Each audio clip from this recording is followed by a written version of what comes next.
Hello everyone, দেখতে দেখতে দেখো সেই দিনটা কিন্তু আমার জীবনে চলে আসলো। এবার তোমরা ভাবছো যে সেটা কী দিন? হ্যাঁ, তোমরা ঠিকই ধরেছো। আমি কিন্তু আজই ঘুরতে যাচ্ছি। আর এই দেখো রাতের শিয়ালদা স্টেশনটা তোমাদের সাথে শেয়ার করে নিলাম। আর এখানে দেখো গল্পের বই কোলে নিয়ে আমি কিন্তু শোয়ার জন্য একদম রেডি। কিন্তু এটা ছিল আমার ফার্স্ট এক্সপিরিয়েন্স রাত্রিবেলা ট্রেনে যাওয়া। ভাবছিলাম যে কিভাবে আমি কাটাবো, আর ঘড়িতে ছিল না চার্জ, সেটাই তোমাদের সাথে শেয়ার করছিলাম। আর এইখানে দেখো সকালবেলা উঠে নিজেকে অনেকটা ফ্রেশ মনে হচ্ছিল, যে না ঘুমটা অ্যাটলিস্ট হয়েছে, তার জন্য একটু ভিডিও নিয়ে নিচ্ছিলাম। আর এইখানে যে কী করছিলাম আমি নিজেই জানি না।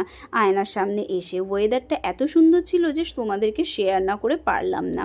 আচ্ছা, তোমরা কে কে আছো যে আমার মতো এত সুন্দর ঘুরতে ভালোবাসো, তারা কিন্তু কমেন্টে একটা অবশ্যই হাই লিখে দিও।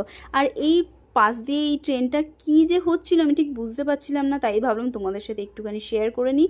বড় ভিডিওটা অলরেডি চ্যানেলে দেওয়া রয়েছে, তোমরা কিন্তু চাইলে দেখতে পারো। দেখতে দেখতে কিন্তু এনজিপি স্টেশনে চলে আসলাম। চলো টাটা, বাই।